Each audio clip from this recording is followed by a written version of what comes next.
चलिए साथियों, आ जाइए। नमस्कार, जय हिंद। आशा करता हूँ आप खुश होंगे, मस्त होंगे, ज़बरदस्त होंगे। कल पिछले सेशन में हम लोगों ने अधिकारी बैच में कहाँ तक पढ़ लिया था, तो हम लोगों ने अनुसूची नंबर 9 पर देख लिया है। अनुसूची नंबर 9 हमारी पूरी हो चुकी है और अनुसूची नंबर 9 की आप लोगों ने पूरी फिल्म देखी। और मैंने आपको अनुसूची नंबर 9 में भूमि सुधार कानून आए, कैसे कैसे निरस्त किया, उसके बाद मैंने आपको केसों से रूबरू कराया होगा। शंकरी प्रसाद बनाम भारत संघ का मामला हो, चाहे आपका सज्जन सिंह बनाम राजस्थान का हो, चाहे आपका गोलकनाथ बनाम पंजाब राज्य का मामला हो, चाहे आपका केशवानंद भारती बनाम केरल राज्य का मामला हो, चाहे आपका मिनर्वा मिल्स बनाम भारत संघ का हो, चाहे आपका बामन राव बनाम भारत संघ का हो, चाहे आपका और कोई भी मामला रहा हो, है ना। तो मामले मैंने कल आपको सभी बता दिए हैं, है ना। कोई मामला छोड़ा नहीं है अनुसूची नंबर 9 से जो संबंधित होता है। समझ पा रहे हैं साथियों? ठीक है, तो आज हम बात करते हैं अनुसूची नंबर 10 पर। कौन सी अनुसूची? आज हम बात करेंगे अनुसूची नंबर 10। और अनुसूची नंबर 10 जो है वो बात करती है दल बदल से संबंधित। कौन सी? दल बदल। अनुसूची नंबर 10 देखिए साथियों, अनुसूची नंबर 10, अनुसूची 10, अनुसूची नंबर 10 जो है वो किससे संबंधित है? तो यह दल बदल से संबंधित है। किससे संबंधित है? दल बदल से संबंधित है। दल बदल, दल बदल से संबंधित है। दल बदल से संबंधित है। आप जानते हैं कि ये भी मूल संविधान में नहीं थी, तो इसे जोड़ा गया था साथियों। इसे जोड़ा था 52वां संविधान संशोधन 1985। कब जोड़ा गया? इसे जोड़ा गया 52वां संविधान संशोधन 1985 के माध्यम से, है ना। तो 52वां संविधान संशोधन 1985 के माध्यम से इसे जोड़ा गया। दल बदल को इंग्लिश में कहते हैं anti defection law. Anti defection law, anti defection, anti defection law, anti defection law. दल बदल आप समझ ही पा रहे होंगे। दल बदल यानी कि एक दल को छोड़कर दूसरे दल में चला जाना, यानी कि दल को बदल लेना, दल बदल। तो उसी पर ये कानून बनाया सरकार ने। क्यों बनाया, इसकी आवश्यकता क्यों पड़ी, वो समझिए साथियों।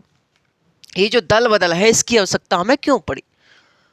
तो देखिए, मान के चलिएगा कहीं किसी राज्य में मान चलो 100 सीट है, एग्जाम्पल कहीं 100 सीट है, 100 सीट है ना, 100 सीटें हैं। अब इन 100 सीटों में मान के चलो बीजेपी को मिली 49 सीटें, है ना। और जो हमारी कांग्रेस है, कांग्रेस, है ना, कांग्रेस को भी 49 सीटें मिली। और जो हमारी बीएसपी है, बीएसपी की मिली 2 सीटें, है ना। मैंने बताया आपको कहीं पर 100 सीटें हैं, मान चलिएगा किसी राज्य में क्या है, 100 सीटें। हमने एग्जाम्पल मान लिया कि 100 सीटें हैं किसी राज्य में। क्या है ये? एग्जाम्पल है, ठीक है। तो हमने बताया कि किसी राज्य में मान चलिए 100 सीटें हैं, 100 में से 49 जो मिली तो वो बीजेपी को मिली, कांग्रेस को भी 49 मिली और बीएसपी के मिली 2 सीटें। मैं आपको बताना चाहता हूं कि ये जो दल बदल कानून है, एंटी डिफेक्शन लॉ है, जो 52वें संविधान संशोधन 1985 के माध्यम से संविधान में जोड़ा गया, 10वीं अनुसूची में। ये क्यों जोड़ा गया, इसकी आवश्यकता क्यों पड़ी, तो मैं आपको यही बताना चाहता हूं। तो किसी राज्य में 100 सीटें हैं, बीजेपी को 49 मिली, कांग्रेस को 49 मिली, बीएसपी को मिली 2 सीटें। अब आप बताइए कहीं पर यहां पर सरकार बन पाएगी क्या? सरकार बनाने के लिए 50% +1 होना चाहिए, यानी कि 100 में से 51, यानी कि 51 जिसके पास होंगे उसके पास सरकार, वो सरकार बना लेगा, है ना। ऐसे ही है ना। तो 51 जिसके पास होंगे वो सरकार बन जाएगी उसकी। इसमें क्या है, इसमें 51 किसी के पास नहीं है। बीजेपी को 49 है, कांग्रेस को 49 है, बीएसपी के लिए 2 है। तो कुल मिला कहा जाए तो यहां पर सरकार किसी की नहीं बनी। अब क्या होगा? अब होगा यहां पर घपला। देखिए सुनिए, ये बीजेपी वाले कहें बीएसपी वालों से कैसा है, अगर मान चलो बीजेपी इन 2 सीटों को ले लेगी, 49 और 2 51, तो सरकार बन जाएगी बीजेपी की, है ना।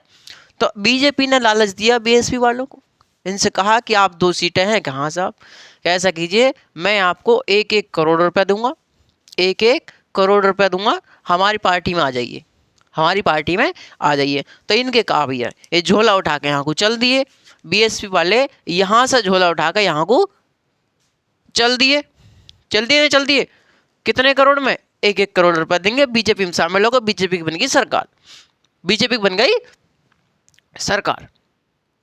कांग्रेस ने देखा कि यार 1-1 करोड़ में, कांग्रेस ने कही कि ऐसा है हम आपको देंगे 2-2 करोड़ रुपया, 2-2 करोड़ रुपया देंगे प्लस 1-1 मंत्री पद देंगे, 2-2 करोड़ रुपया प्लस 1-1 मंत्री पद देंगे। किसने कहा? कांग्रेस ने कहा। तो इनके कहा भैया अब ये जो कांग्रेस में गए थे उसमें गए थे बीजेपी में, अब ये कांग्रेस में चले जाएंगे, अब ये कांग्रेस में चले गए, यहाँ से आ गए यहाँ कांग्रेस में चले गए। इनका क्या है? 2-2 करोड़ रुपए मिल गए, 1-1 मंत्री पद मिल गया।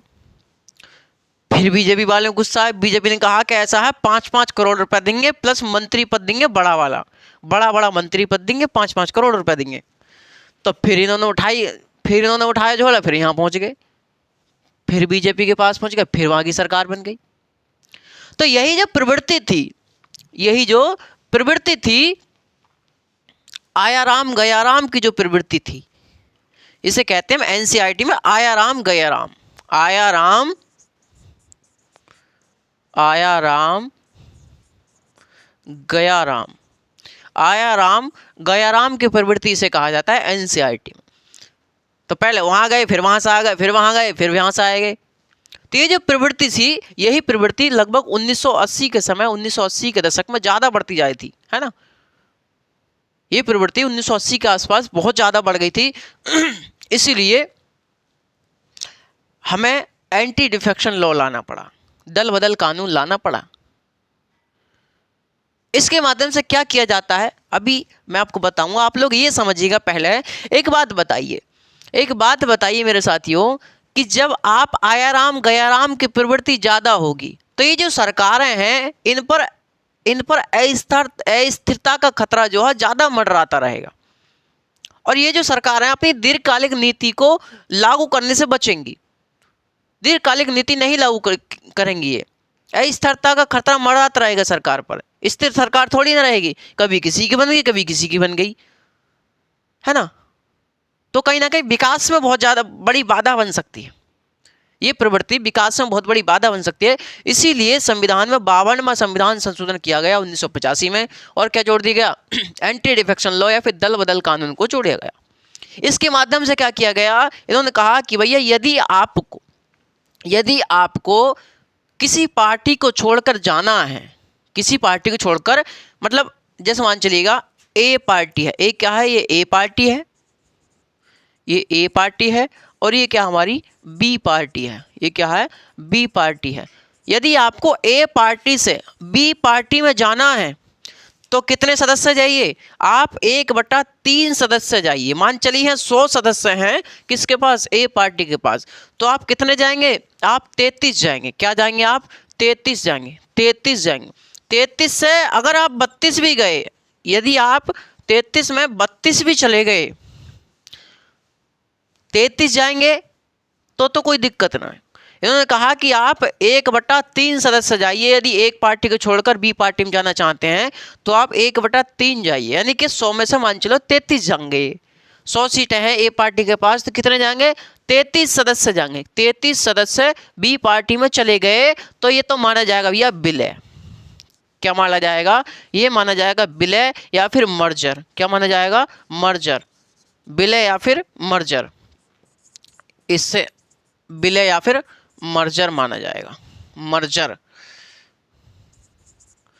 विलय या फिर मर्जर माना जाएगा कि साहब चले गए, विलय हो गया इस पार्टी के इसमें, है ना। यदि 33 में 33 नहीं जा पाए, यानी कि 32 गए, एक ना गया, किसी वजह से 33 ना जा पाए, 32 तैयार हैं, तो ये हो जाएगा स्प्लिट। ये कहलाता है स्प्लिट यानी विघटन।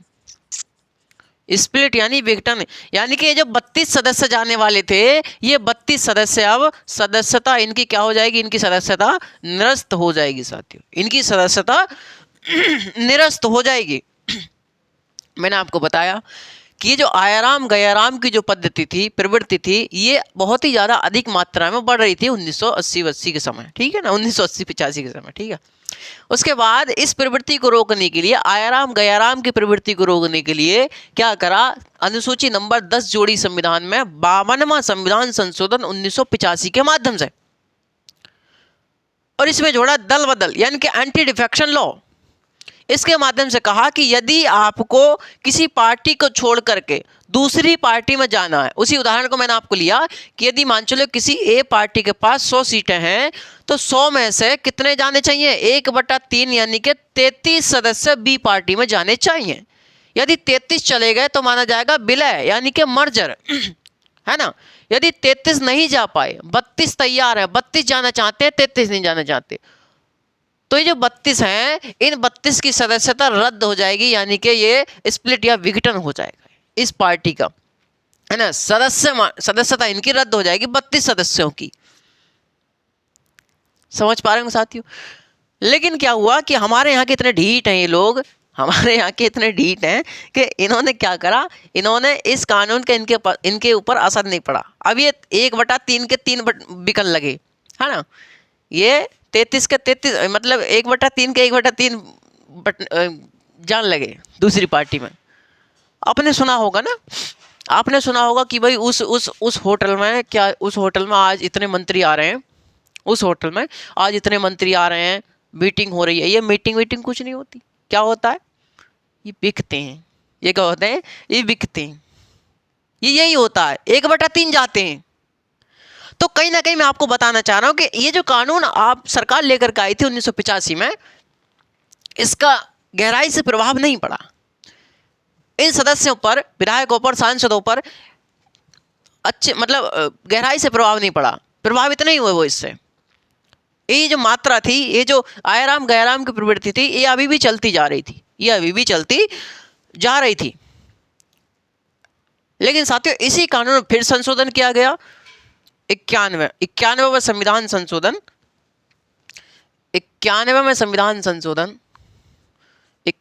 संविधान संशोधन 2003 में। और क्या कर दिया इन्होंने, कहा कि यदि ए पार्टी को छोड़कर आपको बी पार्टी में जाना है तो आप कितने जाइए, आप 2/3 सदस्य जाइए। कितने जाइए, 2/3 सदस्य जाइए। मान चलो 100 सीटें हैं ए के पास, तो कितने जाएंगे, 66 जाएंगे। कितने जाएंगे, 66 जाएंगे बी पार्टी में। यदि 66 चले गए तो मर्जर यानी विलय माना जाएगा। 66 नहीं जा पाए, 65 रह गए, तो क्या हो जाएगा, वो जो 65 सदस्य थे उनकी सदस्यता रद्द हो जाएगी, स्प्लिट हो जाएगा। समझ पा रहे होंगे मेरी बात साथियों आप लोग। मैंने आपको बताया कि इसी कानून में जो 1985 में सरकार लेकर के आई थी, इसमें संशोधन किया 91वें संविधान संशोधन 2003 में। और क्या कह दिया इन्होंने, कह दिया कि यदि एक पार्टी को छोड़कर दूसरी पार्टी में जाना है तो आपको लिए कितने चाहिए, 2/3 सदस्य जाने चाहिए। यदि 2/3 सदस्य चले गए तो क्या माना जाएगा, विलय यानी मर्जर माना जाएगा। नहीं जा पाए तो विघटन हो जाएगा, यानी कि जो सदस्य हैं उनकी सदस्यता रद्द हो जाएगी जो जाना चाहते हैं। समझ पा रहे होंगे साथियों, समझ पा रहे होंगे, है ना। तो ऐसा कुछ प्रावधान आया। लेकिन साथियों हमारे यहाँ के तो तुम्हें पता, हमारे यहाँ तो पूरे ढीठ है ना। लेकिन हमारे यहाँ की जनता को भी सोचना चाहिए, उस व्यक्ति को दोबारा क्यों जिता रहे हैं आप। भाई मान चलेगा आपको किसी पार्टी की विचारधारा अच्छी लगती है, आपको किसी पार्टी की विचारधारा अच्छी लगती है, और इसीलिए तो आपने उस पार्टी के जो उम्मीदवार था उसको वोट दिया, है ना। यदि आपको उस पार्टी की विचारधारा अच्छी नहीं लगती तो आप क्यों वोट देते उसको। भाई आप पार्टी की विचारधारा से सहमत हैं जब भी तो उसके कैंडिडेट को वोट दे रहे हैं। अरे हाँ या ना किशोर जी, बात बिल्कुल ठीक है आपकी। लेकिन अब वही सदस्य दूसरी पार्टी में जा रहा है, दूसरी पार्टी में जाएगा तो आप फिर भी उसे ही जिता रहे हैं, फिर भी आप उसे जिता रहे हैं। तो कहीं ना कहीं इसमें जनता की कमी है, उस व्यक्ति की कमी नहीं है, जनता की कमी है। इसका मतलब वो जो व्यक्ति है वो अपने लाभ के लिए जा रहा है, जनता के लाभ के लिए नहीं जा रहा। अरे जनता का लाभ तो हम किसी भी पार्टी में रहकर कर सकते हैं, समाज के लिए कार्य करना है हमें। लेकिन आजकल समाज के लिए कार्य थोड़ी ना हो रहा, आजकल तो लिए अपने लिए कार्य हो रहा है। यही सार्वभौमिक सत्य है। समझ पा रहे होंगे साथियों आप लोग। चलिए, तो क्या हुआ कि अब कितने चाहिए, अब भैया 2/3 सदस्य जाने चाहिए एक पार्टी से दूसरी पार्टी में। ठीक है, 2/3 सदस्य जाने का मतलब है पूरी की पूरी पार्टी चला जाना। 2/3 सदस्य जाने का मतलब है पूरी की पूरी पार्टी चला जाना। मतलब यदि कांग्रेस से 2/3 सदस्य जा रहे हैं, इसका मतलब है कि हो सकता है उसमें राहुल गांधी भी चले जाएं। यदि अखिलेश वाली एसपी पार्टी यानी समाजवादी पार्टी जा रहे हैं तो हो सकता है उसमें अखिलेश यादव भी चले जाएं, है ना। तो 2/3 सदस्य है ऐसे। अब मेरी बात साथियों आप लोग ध्यान सुनिएगा, ये जो एंटी डिफेक्शन लॉ है, यानी कि ये दल बदल है, इस दल बदल के आधार पर किसी व्यक्ति को अयोग्य घोषित करना या फिर अयोग्य घोषित ठहराना किसका कार्य है? निर्णय कौन लेता है इसकी अयोग्यता पर दल बदल के आधार पर? तो पीठासीन अधिकारी लेता है सदन का। सदन का पीठासीन अधिकारी कौन होता है? तो लोकसभा में जो कहते रहते हैं, लोकसभा में कहते हैं माननीय सदस्य शांत बैठ जाइए, माननीय सदस्य राघव चड्ढा जी को खड़ा किया जाता है, 10 मिनट मिलते हैं आप लोगों के लिए। माननीय सदस्य चंद्रशेखर आजादी के लिए 5 मिनट दिए जाते हैं बोलने के लिए, अपनी बात रखने के लिए। ये क्या होते हैं? ये पीठासीन अधिकारी होते हैं सदन के। तो हमारे संसद में 2 सदन है, एक तो लोकसभा, दूसरा राज्यसभा, है ना। ऐसे ही राज्य विधानमंडल में भी 2 सदन हो सकते हैं। कौन कौन से? विधानसभा और विधान परिषद। तो लोकसभा जो सदन है हमारा केंद्रीय विधायिका में, संसद में, उसमें जो पीठासीन अधिकारी होते हैं उन्हें हम बोलते हैं लोकसभा के अध्यक्ष। लोकसभा के अध्यक्ष या उपाध्यक्ष। अध्यक्ष नहीं होता है तो उपाध्यक्ष कार्य करता है। तो मैं यहाँ पर सैद्धांतिक रूप से बात करूंगा तो लोकसभा में अध्यक्ष होता है और राज्यसभा में जो होता है वो हमारा सभापति होता है। सभापति होता है, सभापति नहीं है तो उपसभापति काम करेगा। उस समय पीठासीन अधिकारी वह कार्य करेगा, पीठासीन अधिकारी का कार्य। ऐसी राज्य की विधानसभाओं में राज्य विधानसभा का अध्यक्ष होता है और विधान परिषद में क्या होता है? सभापति होता है। तो साथियों, ये जो दल बदल कानून है, दल बदल कानून के आधार पर किसी सदस्य को अयोग्य घोषित करना पीठासीन अधिकारी का अंतिम निर्णय माना जाता है। चलिए साथियों लिखिएगा, इसमें जरा लिखिएगा, इसमें इधर बताऊं मैं आपको। बड़ा इंटरेस्टिंग एक केस आएगा साथियों, इसमें आपने आज तक कभी नहीं सुना होगा। मुझे पता है कि आप लोगों ने आज तक कहीं नहीं सुना होगा ये केस, लेकिन मैं आपको बता रहा हूँ इतना इंटरेस्टिंग केस है कि आप लोगों ने मतलब सुनना तो छोड़िए, कभी कोशिश भी मतलब आपने कभी उम्मीद भी नहीं की होगी कि हाँ हमें ऐसा नाम कभी सुनने को मिलेगा केस का, है ना। शांतिपूर्वक धैर्यपूर्वक बना करके बैठे रहिएगा। उम्मीद है आप लोगों से कि क्लास को अच्छे से देखते होंगे। देखिए मैं आपको बता दूं कि ये जो दल बदल, लिखिए साथियों, दल बदल कानून के आधार पर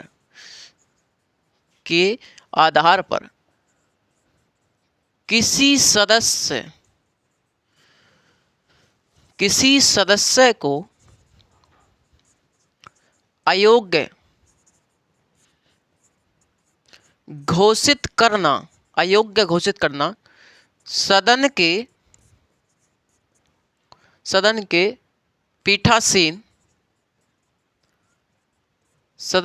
पीठासीन अधिकारी का अंतिम निर्णय माना जाता है। अंतिम निर्णय होता है। तो दल बदल के आधार पर या एंटी डिफेक्शन लॉ के आधार पर निर्णय कौन लेता है? सदन का पीठासीन अधिकारी लेता है, यानी कि कोई सदस्य दल बदल से ग्रसित हुआ है या नहीं हुआ है साथियों। और ये क्या होता है? ये इनका अंतिम निर्णय होता है, इनका अंतिम निर्णय होता है। अब साथियों सवाल आपसे ये मेरा उठता है, सवाल मेरा आपसे ये है कि मान के चलिएगा किसी सदस्य को पीठासीन अधिकारी ने दल बदल के आधार पर घोषित कर दिया, यानी कि उसको अयोग्य घोषित कर दिया दल बदल के आधार पर। अब उसका न्यायिक पुनरावलोकन हो सकता है क्या? यानी कि उसका जुडिशियल रिव्यू हो सकता है क्या? हो सकता है साथियों कि पीठासीन अधिकारी ने अपने मनमाने तरीके से उस सदस्य को अयोग्य घोषित कर दिया हो दल बदल के आधार पर। तो मैं आपसे पूछ रहा हूं कि इसकी जांच हो सकती है क्या सुप्रीम कोर्ट में? यानी कि सुप्रीम कोर्ट में वह सदस्य पिटीशन लेकर के जा सकता है क्या न्यायिक पुनरावलोकन की? किसकी जांच कीजिए न्यायिक से यानी कि न्यायिक पुनरावलोकन इसका कीजिए। जो माननीय सदस्य यानी कि जो पीठासीन अधिकारी हैं उन्होंने किसी सदस्य को अयोग्य घोषित किया है तो उसकी न्यायिक पुनरावलोकन होगा क्या नहीं होगा? इसकी जांच हो सकती है क्या न्यायिक पुनरावलोकन? मैं कह रहा हूं कि ये जो अयोग्य घोषित किया है उसकी जांच हो सकती है क्या? इन्होंने सही घोषित किया है या फिर सही नहीं घोषित किया है? तो साथियों इसी से संबंधित एक केस आया सुप्रीम कोर्ट में। इसी से संबंधित एक केस आया सुप्रीम कोर्ट में। केस का नाम था साथियों की हो तो होलो हान बनाम जा चिल्लू। देखिए लिखिए की हो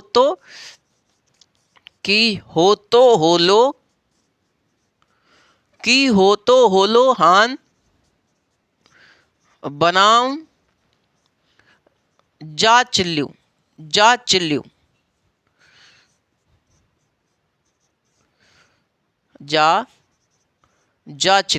1993। चलिए साथियों तो मैं आपको बता रहा था कि किसी पीठासीन अधिकारी द्वारा किसी सदस्य को अयोग्य घोषित किया है दल बदल के आधार पर तो उसका न्यायिक पुनरावलोकन हो सकता है कि नहीं हो सकता है?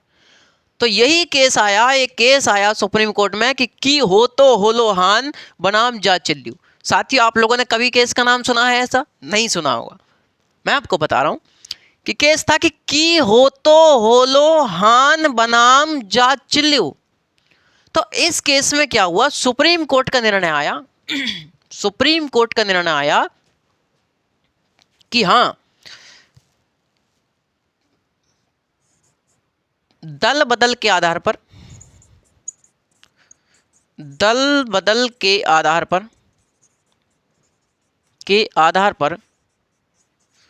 पीठासीन अधिकारी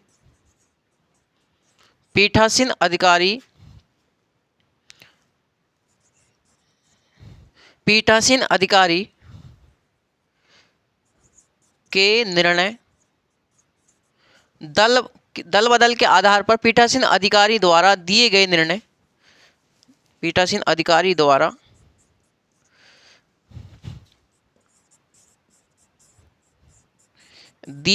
निर्णय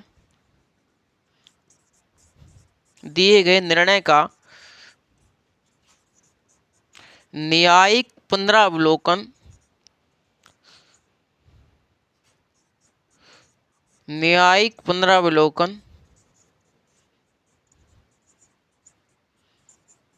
हो सकता है हो सकता है।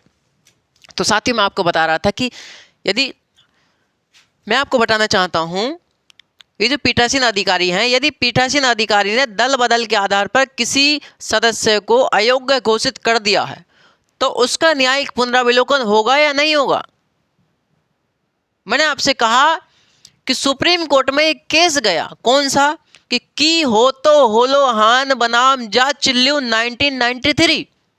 और इस केस में सुप्रीम कोर्ट द्वारा कहा गया कि हां पीठासीन अधिकारी द्वारा दल बदल के आधार पर किसी सदस्य को यदि अयोग्य घोषित किया गया है तो उसका न्यायिक पुनरावलोकन हो सकता है, उसका जुडिशियल रिव्यू हो सकता है। यही बात बताई थी साथियों सुप्रीम कोर्ट ने कि हो तो होलो हान बनाम जा चिल्लू 1993 के मामले में साथियों, है ना। तो ये तो हमारी साथियों 10वीं अनुसूची थी। मैंने आपको बताया कि दल बदल से संबंधित है, दल बदल की आवश्यकता क्यों पड़ी, कि आयाराम गयाराम की जो प्रवृत्ति थी वो ज़्यादा बढ़ती जा रही थी, इसलिए दल बदल की हमें आवश्यकता पड़ी। उसके बाद उससे भी काम नहीं चला, 1/3 से काम नहीं चला तो मैं 2/3 कर दिया, यानी कि 66% जाने चाहिए आप दूसरे एक दल को छोड़ करके दूसरे दल में।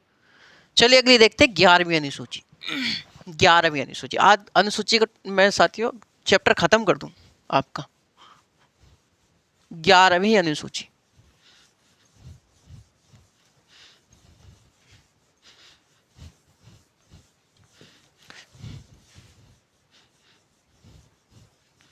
अनुसूची नंबर 11।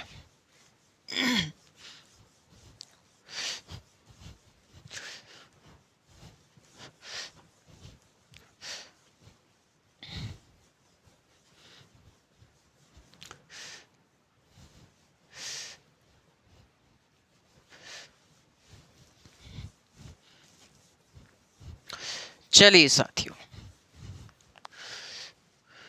अनुसूची नंबर जो 11 है, अनुसूची नंबर 11 ये बात करती है पंचायती राज से संबंधित है। ये किससे संबंधित है? पंचायती राज। पंचायती राज, और पंचायती राज से ये संबंधित है। इसे भी जोड़ा गया होगा बाद में। इसे जोड़ा गया था 73वां संविधान संशोधन, 73वां संविधान संशोधन 1992 के माध्यम से। किसके माध्यम से? 1992 के माध्यम से। 73वां संविधान संशोधन 1992 के माध्यम से इसको जोड़ा गया। यह बात करती है पंचायती राज की। इसमें जो विषय दिए गए हैं, इसमें है 29 विषय। कितने विषय? इसमें 29 विषय दिए गए हैं। किसके लिए दिए गए हैं? पंचायतों के लिए दिए गए हैं। पंचायतों के लिए दिए गए हैं। कौन देगा? तो राज्य देगा। कौन देगा? राज्य सरकार देगी। कौन देगी? राज्य सरकार पर निर्भर किया गया है पंचायती राज। देखिए सुनिए, मैं आपसे बताना चाहता हूं कि इसे क्यों जोड़ा गया। ये जो 11वीं अनुसूची है, इसे क्यों जोड़ा गया साथियों?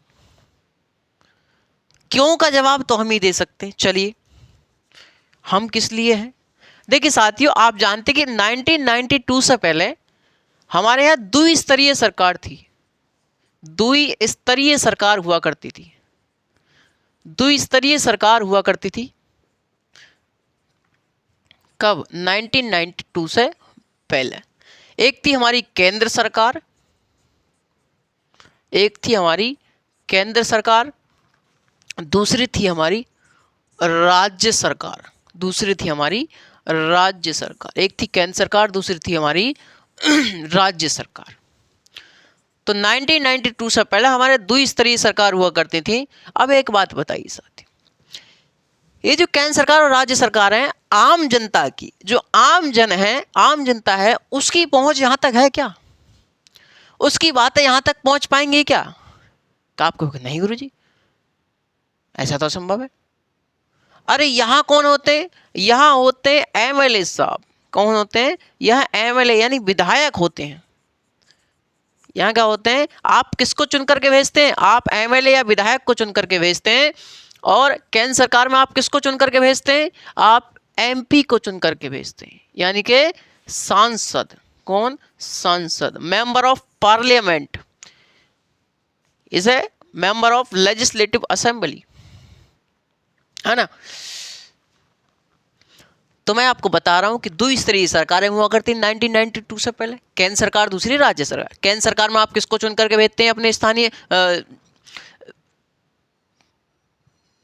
तो आप किसको भेजते हैं? एमपी यानी सांसद को भेजते हैं। स्थानीय जगहों से, जो आपको देखा होगा कि यहाँ पर क्या है कि ये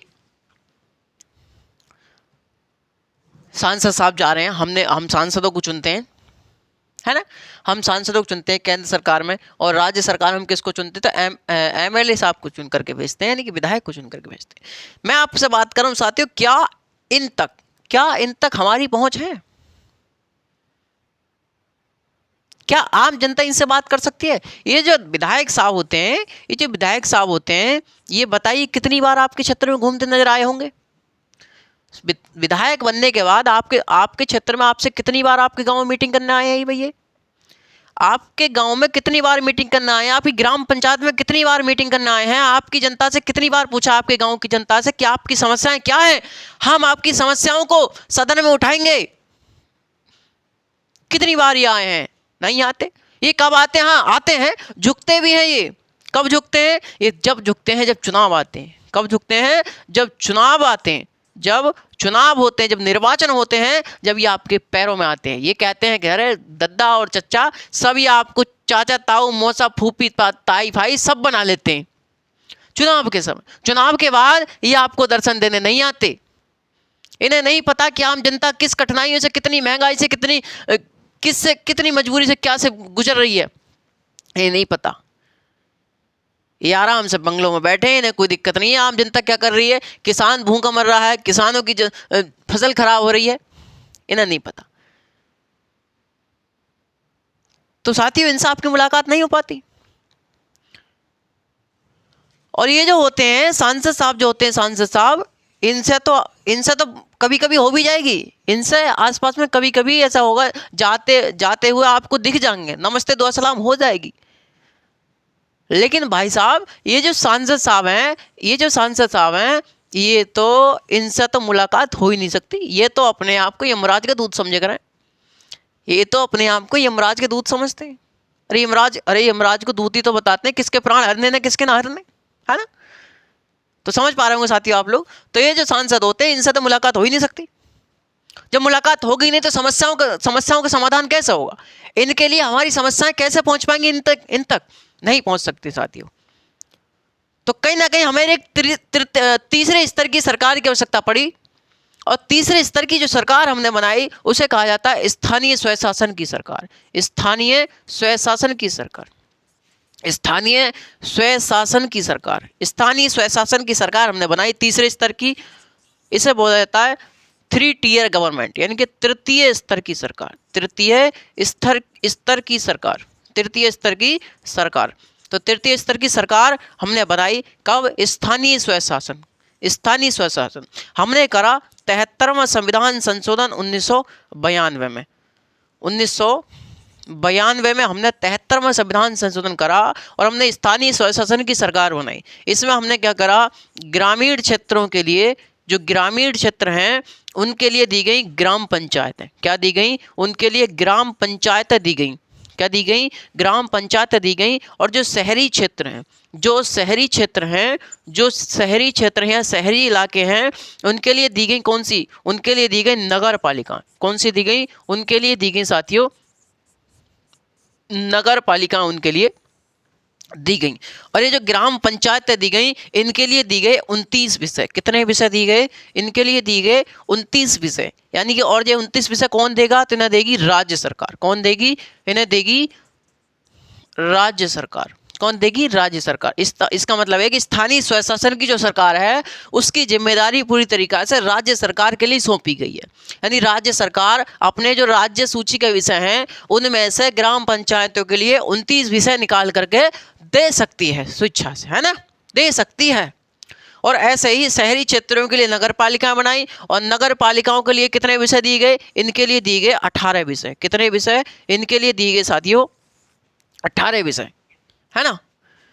इनके लिए दिए गए 18 विषय। तो ये बात करती साथियों 11वीं अनुसूची, पंचायती राज से संबंधित है, यानी कि तृतीय स्तर की सरकार है। और मैंने आपको बताया कि स्थानीय स्वशासन की सरकार हमने तृतीय स्तर की सरकार बनाई। क्यों जोड़ी गई, कैसे जोड़ी गई, मैंने आपको बताया। अगली आती है अनुसूची नंबर 12। अनुसूची नंबर 12, अनुसूची नंबर 12 बात करती है नगर पालिकाएं। नगर पालिकाएं, नगर पालिकाएं, नगर पालिकाएं। देखिए साथियों, मैंने आपको बताया कि जब सिद्धांत आया था स्थानीय स्वशासन का 73वां संविधान संशोधन 1992 में, तो उस समय ग्राम पंचायतों के लिए, ग्रामीण क्षेत्रों के लिए ग्राम पंचायत आ चुकी हैं, शहरी क्षेत्र की नगर पालिकाएं आ चुकी हैं। तो ग्राम पंचायतों के लिए 73वें संविधान संशोधन किया जा रहा है। और ये नगर पालिकाएं जो है, सिद्धांत आ चुका है 73 में से। लेकिन साथियों स्थानीय स्वशासन की सरकार के सिद्धांत 73 में से आ चुका है कि शहरी क्षेत्र के लिए हम नगर पालिकाएं बनाएंगे। लेकिन इन नगर पालिकाओं के लिए संविधान में जोड़ने के लिए कहीं ना कहीं हमें संविधान संशोधन करना पड़ेगा। तो हमने संविधान संशोधन किया, 74वां संविधान संशोधन। कौन सा? 74वां संविधान संशोधन 1992 में किया गया। और इसके माध्यम से नगर पालिकाएं जोड़ दी गई। इनके लिए 18 विषय दिए गए। कितने विषय दिए गए? इनके लिए 18 विषय दिए गए साथियों, है ना। तो ये थी हमारी अनुसूची नंबर 12 तक। समझ पा रहे होंगे साथियों आप लोग, है ना। तो ऐसे ही मैंने 12 के 12 आपको अनुसूची बताई। एक बार आप रिवीजन करें 12 की 12 अनुसूचियों का। पहली अनुसूची क्या बात करती है? पहली अनुसूची बात करती है कि राज्यों एवं संघराज्य क्षेत्रों के नाम तथा उनसे संबंधित क्षेत्रफल। अनुसूची नंबर 2 बात करती है वेतन भत्तों की, यानी कि निम्नलिखित पदाधिकारियों के वेतन भत्ते से संबंधित बात करती है। तमाम उसमें पदाधिकारी होंगे, आपको मैंने बताया। उसमें तीसरी अनुसूची बात करती है शपथ की, निम्नलिखित पदाधिकारियों के शपथ से संबंधित बात, शपथ का प्रारूप।